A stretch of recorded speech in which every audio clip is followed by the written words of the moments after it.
Even when you feel low, you can still go. Even when you feel slow, you can still go. Even when there's no hope, you can still go. I never answer to no, man, I still go. Go, go, go. Sejam muito bem-vindos ao canal Ler HQ07. No vídeo de hoje, trago uma nova HQ para vocês, chamada A Queda dos Hulks. Se ainda não é inscrito, já o convido a se inscrever e compartilhar os vídeos. E sem mais demoras, vamos para o vídeo de hoje. Antártica, anos atrás, é quando escutamos alguém falar. As leituras flutuaram para o ponto 947 e outra pessoa fala: você está compensando o polo magnético sul? Então, vemos 5 silhuetas e uma delas fala: claro, espere, estabilizando agora. E outra pessoa fala, transmitindo uma sequência de senha infinita. Então, vemos que é um dos Eternos chamado Zura. E ele fala: nenhum ser vivo que não seja eterno pode entrar. Assim, disse o Pai Todo-Poderoso Zuras. E uma das silhuetas fala: não enche. Então, vemos que uma das pessoas fala: o ponto de entrada está diretamente atrás dessa projeção. E um outro homem fala: vou desligá-la. E ele simplesmente entra com tudo enquanto fala, simplesmente passando através dela. Pronto, conseguem ver agora? Olímpia. Então, vemos uma porta abrindo na frente deles. E uma das pessoas fala: certamente conseguimos. Incrível. E o outro fala: uma vez lá dentro, podemos abrir um portal para nossa aeronave e trazer o pessoal do serviço pesado. Se preparem, estamos entrando no lar dos Eternos. É quando vemos Zuras falando: cuidado, Ícaris. Esse coletor deve reparar o buraco na camada de ozônio. E Ícaris fala: pode deixar, Zuras. Então, vemos Tena falando: para onde está indo, Makkari? E ele fala: sem tempo para conversas, tenho só 7 minutos. Então, vemos que ele saiu dali a toda velocidade. E Tena fala: acredito que uma jovem na Itália jogou charme em cima do nosso Makkari. Próximo dali, vemos várias silhuetas de várias pessoas e uma delas fala: continuem, eles não detectaram nada. Logo, vemos várias silhuetas e uma delas fala: nosso alternador temporal nos mantém um traço 3334 fora de sincronismo com a linha temporal. Até mesmo habilidades psíquicas não podem nos detectar. E outro fala: se eu tivesse isso no passado.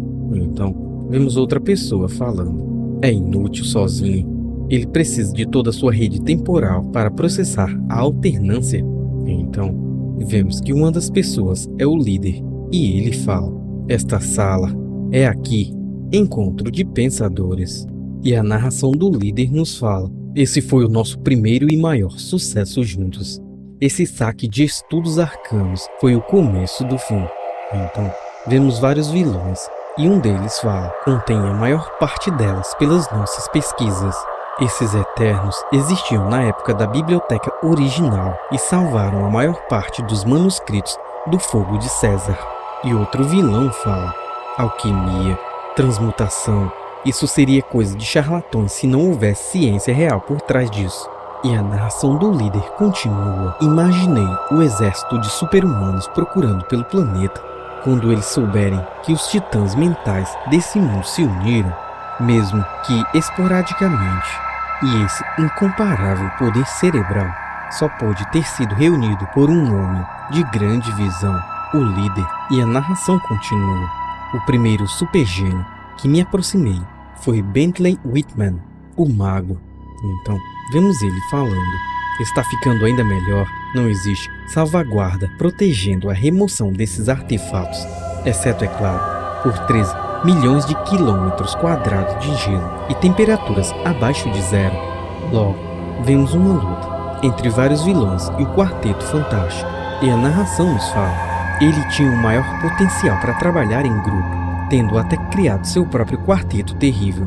Não que eles fossem um time nesse sentido, era algo comum, um grupo irregular, trocando informações e, quando necessário, agindo. Como muitos de nós, o mago nunca viu razão para que as leis de mentes medíocres fossem aplicadas para aqueles com o nosso intelecto. Feliz em realizar a maior parte do serviço braçal, ele se sobressaiu na tecnologia antigravidade e no controle mental. Confiável? Bem, A primeira coisa que determinei foi não depender de confiança. Então procurei Elias Starr, outra mente excepcional, dada a trabalhar com outros. Ele foi meramente receptivo, porque eu adicionei como Starr e não como o infeliz. Porém, o correto apelido dado por seus inimigos, o Cabeça de Ovo. E vemos o líder falando: alguma coisa lhe chama a atenção, Starr? E a narração continua. Não que alguém confortável com um nome como Mestre do Terror teria arranjado um nome para si mesmo. Notei que Starr tem uma desafortunada predileção por se explicar perante seus inimigos. Foram raras as vezes que participou de alguma reunião onde não sugeriu que matássemos Henry Pym. Eu enfatizo que nossa agenda não é para combates. Estamos acumulando um estoque de inteligência que irá servir a nós no futuro. Starr fala: precisamos desse monólito que estimo pesar 3,64 toneladas. Então, vemos outro vilão falando: Android. E a narração continua, desde que passamos a nos chamar de a Inteligencia. E a narração continua, e foi através do Cabeça de Starr que nos juntamos com outra mente pouco convencional, apropriadamente conhecida como o Pensador Maluco. Então, vemos o Pensador Maluco falando: leve isso para o transporte e me espere lá. Então, vemos o androide carregando um enorme artefato. Logo, vemos o Pensador Maluco sendo derrotado pelo Quarteto Fantástico. E a narração nos fala: como Starr, o Pensador era obcecado pelos seus nêmesis e deu muito trabalho para Reed Richards. Ele também se tornou demasiadamente confortável em projetar sua consciência dentro de androides. Admito que fiquei curioso sobre viver unicamente como uma mente, mas acho que ainda vou manter minha forma física, mesmo porque ela pode se expandir e suportar o meu intelecto. Então, vemos outro vilão falando: o que foi, Piotr? E vemos um macaco apontando para uma imagem do Hulk. E o vilão fala: achou algo que te interessa, certo? Um autômato sintético na forma de Hulk, capaz de absorver energia cósmica em larga escala. Agora entendo por que achou isso intrigante. E a narração nos fala: é claro, uma vez que eu tinha 2 inimigos de Reed Richards, esse grupo se tornou atraente para o cientista russo Ivan Kragov. Naturalmente, ele estava interessado em usar energia cósmica. Ele uma vez havia construído seu próprio foguete para deliberadamente replicar as condições que transformaram o Quarteto Fantástico. Suas cobaias experimentais ganharam maior intelecto e vários poderes, enquanto Kragov adquiriu o poder da intangibilidade. E a narração continua. Um antigo negociante comunista, ele ficou feliz em assumir o título de Fantasma Vermelho. Agora, vemos o Fantasma Vermelho falando: para o transporte, minhas leais bestas. E vemos alguns macacos levando a enorme escultura de Hulk. E a narração do líder continua: mesmo aqui no fim do mundo, eu não posso escapar do Hulk, a contraparte física, para meu próprio titânico intelecto. Assim como Bruce Banner tornou-se um gigante impossível de ser contido pela bomba gama, a radiação também me transformou completamente. Eu era um bocó, qualificado apenas para limpar as instalações danificadas, onde acabei irradiado. Os raios gamas me tornaram uma das maiores mentes que a civilização já conheceu. É quando vemos Starr falando: mais um, documentei cada artefato e agora o estou substituindo por réplicas de carbono. E o líder fala: excelente, centenas de anos podem se passar antes que esses egocêntricos eternos ao menos chequem. Também documentei algo daqui que irá nos ajudar. Esses pontos parecem indicar outros cofres com tomos alexandrianos espalhados pelo mundo todo. E o Pensador Louco fala: temos espaço no transporte, deixe-nos levar mais coisas. E o líder fala: prudência, Pensador. Podemos continuar aqui assim que levarmos os espólios de volta para salvaguardá-los na fortaleza que irá abrigar nossa biblioteca. Agora, a nação soberana da Latvéria, Castelo de Vundum. É quando vemos Victor Vundum falando: um carregamento interessante. Isso era tudo que a velha fortaleza continha? E o líder fala: somente os textos, os quais acordamos que ficariam aqui sob sua segurança. Suprimentos e outros equipamentos vão ser guardados em outro lugar.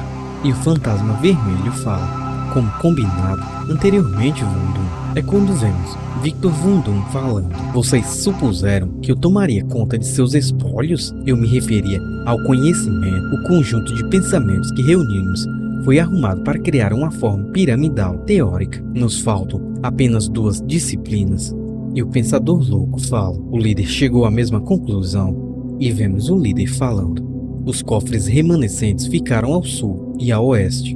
Um está nas fundações do país de Wakanda. E o fantasma vermelho fala.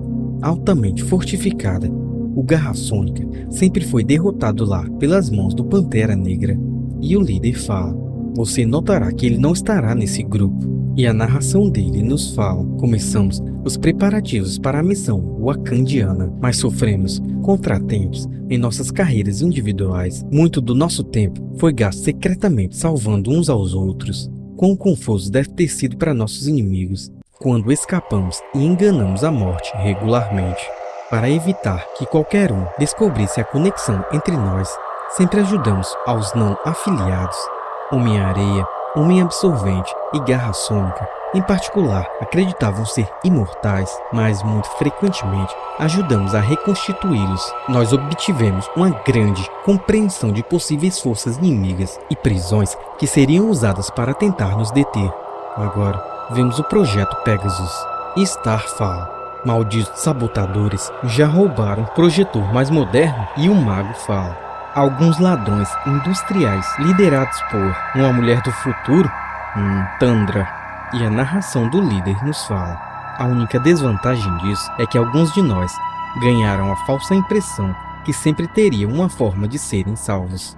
Eventualmente, um de nós arriscou demais e pagou por isso com sua vida em seu conflito com os Vingadores. Cabeça de Ovo lançou mão de uma vantagem que na realidade ele não tinha. Ele perdeu para uma das mais baixas tecnologias imagináveis. Uma flecha do Gavião Arqueiro bloqueou sua arma, causando um tiro pela culatra fatal. Essa perda quase causou o fim do nosso grupo. Agora vemos todos os vilões no castelo de Vundum e o fantasma fala. Star ainda estaria vivo se não tivesse atacado diretamente. E o pensador louco fala. Devemos nos apressar com o plano wakandiano. Então, vemos o mago falando. Não podemos sem a outra metade do nosso nível. O alternador temporal precisa da fluidez da biocomputação. Então, vemos a projeção do fantasma falando. Isto não será problema se o nosso bibliotecário se dignar a se aventurar em uma ação com o resto de nós. E Vundum fala. Interessante como você continua intangível enquanto sabe disso. Qualquer um dos detentores de tal conhecimento podem algum dia vir atrás dos textos roubados. Sou o único de nós que pode defender a biblioteca. Vocês podem notar que enquanto libertavam uns aos outros, ninguém precisa ouvir ajudar destino. E o líder fala, aliados, esse é o tipo de briga interna que faz com que continuemos a perder para nossos inimigos. Eles não fazem isso. Isso é desnecessário quando eu já tenho um plano de contingência preparado. E a narração dele nos fala, admito que tenho prazer em trazer alguém que certeza constantemente está provocando Vundum. E o líder fala, saudações para o nosso novato, capaz de fazer metade do processo que precisamos sozinho. Alguns de vocês já devem conhecer MODOK. E a narração nos fala, suspeito que atrás da máscara de ferro, a face de destino entregou o horror que sentiu. O horror de verdade é o processo que criou um ser como MODOK. E o líder continua falando. Enquanto o mago analisa os planos e as defesas wakandianas, MODOK pode rodar testes virtuais de infiltração. Estimo que estaremos prontos em 3 meses, 11 dias e 14 horas. Agora, vemos como foi a criação de MODOK. E a narração do líder nos fala. Assim como eu, ele não começou como um grande pensador, mas trabalhava em um lugar dedicado ao pensamento, ideias mecânicas avançadas.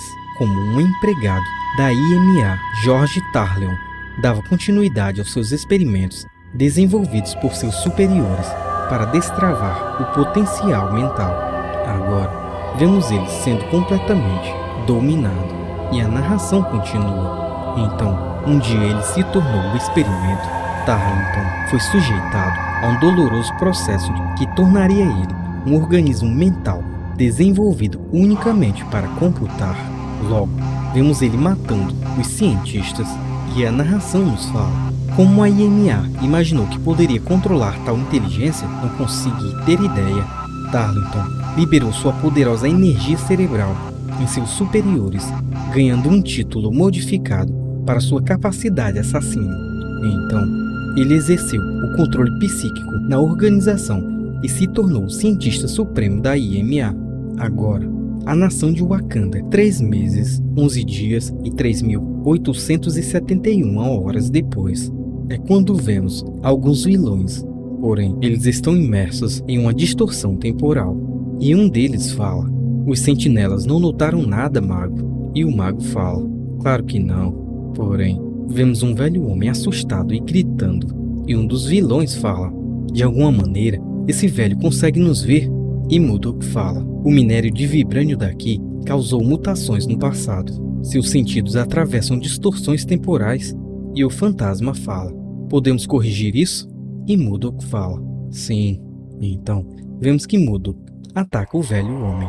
E enquanto sai dali, ele fala: vai parecer um ataque cardíaco. E então, vemos o líder falando: desenvolvido unicamente para matar. E a narração do líder nos fala: o que encontramos no depósito wakandiano ajudou em um projeto em andamento.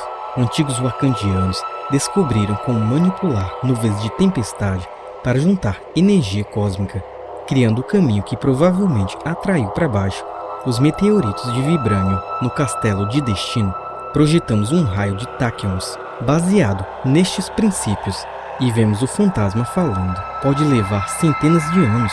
E Vundon fala: então devo deixá-lo funcionando indefinidamente. E a narração do líder nos fala: mas não muito tempo depois, Destino anunciou que a transmissão de tachyons havia atraído algo mais no cosmos. Agora, vemos Beyonder lutando contra os Vingadores. E a narração nos fala: uma fonte de poder ilimitado foi encontrada e se impôs sobre a Terra. Ela chamava a si mesma de Beyonder. A natureza real de tal entidade discutida até agora. Mas esse evento poderia ter me alertado do que estava por vir.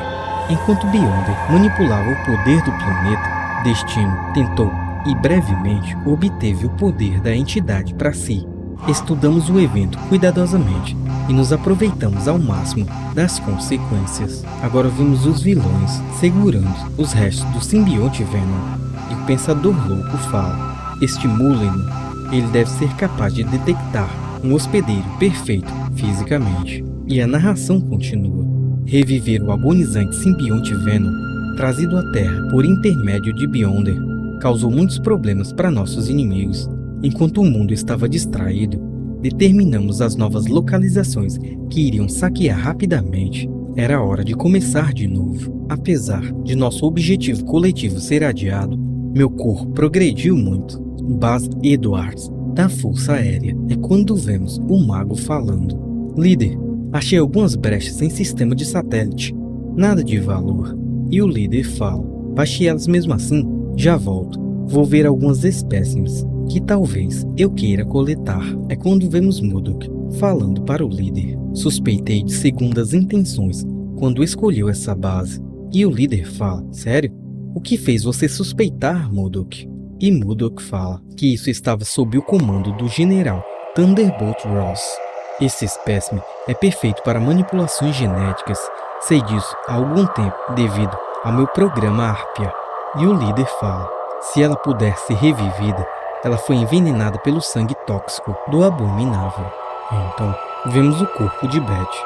E o líder fala: Beth Ross. E MODOK fala: tenho algumas ideias de como essa radiação pode ser convertida, baseado nos textos de transmutação que achamos. E o líder fala: não temos pressa, ela está bem preservada. Podemos trazê-la de volta e salvá-la como um investimento. E a narração do líder nos fala: mantê-la era matematicamente simples, lucro para nós dois. Um investimento que pode ser usado contra o marido dela, Bruce Banner, ou Hulk. Penso que isso vai ser necessário em breve. Agora, vemos o líder projetando uma arma. E a narração dele nos fala: tempos depois, estava aperfeiçoando uma arma que seria mais do que suficiente para destruir o Hulk. Ela iria sobrepujar cada obstáculo que a fisiologia de Banner já havia representado para mim. E então chegou uma transmissão. É quando vemos Von Doom falando: Sterbs, achei algo que pode ser do seu interesse. Eu interceptei uma transmissão entre Reed Richards e Tony Stark. Eles têm um plano para lidar com seu dilema eterno. E o líder fala: meu dilema? E a narração nos fala. Apesar da ressonância magnética de sua voz, pude ainda notar seu prazer doentio. Doom dizia estar além dos atributos dos humanos normais, mesmo sendo ele nada além disso. Ele me contactou para se regozijar.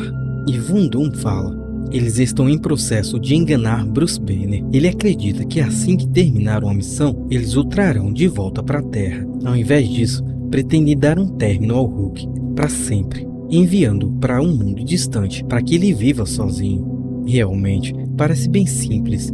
Sei que você irá apreciar o que grandes mentes podem fazer quando encontram um problema. Então, vemos Sterbs furioso e a narração nos fala: deveria ter ligado para ele e dito que ele tinha perdido a chance de finalmente superar o Dr. Richards. Mesquinharia é para pessoas pequenas como o destino. Agora, vemos uma cena de Hulk lutando contra o líder. E a narração do líder nos fala: essa descoberta acertou meu orgulho. Admito, em breve, Bruce Banner será lançado ao espaço para passar o resto dos seus dias e liberar sua fúria em outro planeta distante, e eu ainda não o terei matado, como o destino pretendia. Me perdi nos pensamentos sobre minha história pessoal, como ela sempre esteve ligada ao Hulk. Eu era Sísifo, eternamente empurrando uma pedra para o topo de uma colina aos caprichos dos deuses. Essa pedra era Bruce Banner e seu alter ego. Repetidamente, usei o cérebro e músculos e perdi. Isso ia contra a evolução. Não havia o Cro-Magnon substituindo o Neandertal? Eventualmente, cheguei a uma conclusão. Sempre havia falhado em não lembrar que debaixo daquela massa de força havia uma mente de poder equivalente. Ela não podia falar, mas sempre estava lá. Foi quando descobri que o plano deles iria falhar. Hulk iria retornar. Ele sempre retorna, porque o Banner acha um caminho. Richards e Stark procederam em conjunto com outros autoproclamados Illuminati, Namor, Doutor Estranho e Raio Negro, e por um tempo eles obtiveram o que desejavam, mas eles entraram em conflito sobre o registro de superpoderes do governo. Heróis se viraram uns contra os outros, como uma guerra civil super-humana. Agradável de ser assistida da perspectiva da inteligência, ela culminou com a morte do maior herói deles. Nesse ponto pensei que aquilo não poderia ser todos os planos deles revelados. Eles decididamente eram. Agora, vemos o líder falando para os vilões: vocês viram os gráficos que estou mostrando? As probabilidades de que o Hulk irá retornar são enormes. Sei por experiência, ele estará mais louco do que nunca. Isso pode forçar suas transformações para mais do que elas jamais foram. E o fantasma fala: poderemos lançar uma campanha de conquista em vários níveis, durante o caos que ele irá trazer. E o mago fala: com tempo suficiente para digerir a soma total dos textos de Alexandria, poderemos usar a ciência radical. E o pensador louco fala: talvez possamos aumentar nossos números enquanto esperamos? Então, vemos ele olhando para a tela e vemos Amadeus Cho enquanto o pensador louco fala: a operação com a qual cruzamos recentemente, mestre mental, Excelo, estava caçando o que pode ser a próxima grande mente. Podemos moldá-lo. E o líder fala: você é realmente maluco, pensador? Quer uma criança entre nós? Agora nosso plano a curto prazo é executar o final da missão Alexandria. Agora vemos eles em Atlântida e a narração nos fala: na biblioteca de Atlântida. E vemos o pensador louco falando: talvez essa torre seja a biblioteca? E o líder fala: isso é tão difícil de dizer com essa arquitetura de corais. E a narração do líder nos fala: depois descobriríamos que agimos a tempo antes da destruição de Atlântida para frustrar a ameaça de invasão pela superfície. Atribuir a prática minuciosa de cálculos, mesmo variáveis não previstas, podem ser compensadas com pensamento excepcional. E o líder fala: lógica, homens. Muitos dos textos são papiros e precisam ser mantidos em uma área com câmaras desprovidas de água. E o pensador louco fala: agora, quem deste reino poderia ir para ficar em um prédio sem água para respirar? E o fantasma fala: Namor, a pirâmide da disciplina da alquimia será nossa. E Mudok fala: dispersão temporal na interface da acuidade máxima.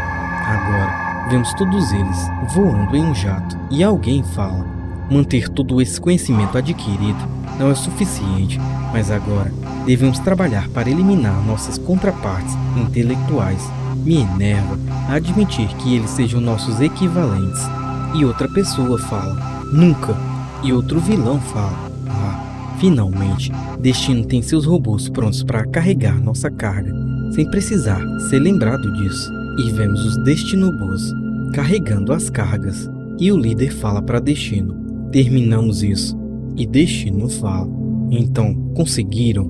Porém, Destino ataca Sterns, dando um enorme soco nele, enquanto fala: agora, deixem meu país e nunca mais retornem. E vemos que Destino traiu a todos, enquanto seus guardas atacam os outros vilões. Destino fala: disse a vocês uma vez que eu era o único digno e capaz de abrigar essa biblioteca. Guardas, expulsem-nos. E um dos guardas fala: sim, meu senhor. Porém, vemos os vilões se protegendo. E Sterns fala: esse traidor filho de uma... E o pensador louco fala: Android, vem até mim. Então, vemos o fantasma sendo atravessado por vários tiros, enquanto fala: deixem que eles venham.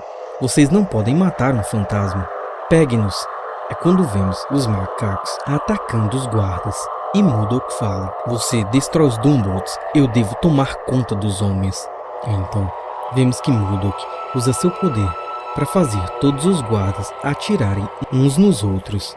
E o fantasma fala: venham, vamos utilizar nossa vantagem. E o pensador louco fala: onde está o líder? Então, vemos o líder fugindo dali, enquanto um dos vilões fala: ele nos deixou. E a narração do líder nos fala: escutei os gritos dele: covarde, fraco, tolo. Talvez tenha considerado que eu tenha feito os cálculos e cortado as minhas perdas. Não havia jeito de derrotar Destino em sua própria terra. A livraria estava perdida. A inteligência estava acabada. Agora, vemos ele definhando em um local. E a narração dele nos fala: ou foi o que eu pensei? O tempo passou e ele escuta alguém falar: excelente base escondida. E vemos que é Mudok. E ele fala: no sentido de ter levado tempo para te encontrar, a base por si só é parcialmente habitada. E o líder grita: Mudok. E Mudok fala: você esteve escondido por um longo tempo. E o líder fala: eu precisava de tempo para pensar. E Mudok fala: grandes coisas acontecem quando você pensa. Por isso estou aqui. Com a IMA, estive construindo com suas ideias e com o que aprendemos dos textos da Biblioteca de Alexandria. Não me deixei levar pela sua noção de remover nossas contrapartes intelectuais, uma efetiva lobotomia da oposição. Então, vemos a enorme figura de Hulk. E Mudok fala: exatamente, aqui está a chave. Hulk retornará como você previu, mais poderoso e perigoso do que nunca. Como você previu, aprendi mais sobre o poder cósmico dos nossos tempos com os textos. Nosso ataque à base da Força Aérea me deu o acesso que precisava para canalizar as energias cósmicas exatas com os satélites militares. Iremos casar essa energia com a radiação que você melhor conhece, Gama. As radiações cósmicas e Gama combinadas irão produzir uma força verdadeiramente impossível de se conter. Mas não vamos deixar a escolha do receptáculo desse poder ao acaso dessa vez. O Hulk nunca foi uma cobaia confiável para se manipular, porque no seu interior ele ainda continuava sendo Bruce Banner. Precisamos de alguém que não seja assim. A cobaia certa irá produzir um Hulk mais esperto, um Hulk mais desonesto, com que possamos negociar. Então, vemos a imagem do Hulk vermelho.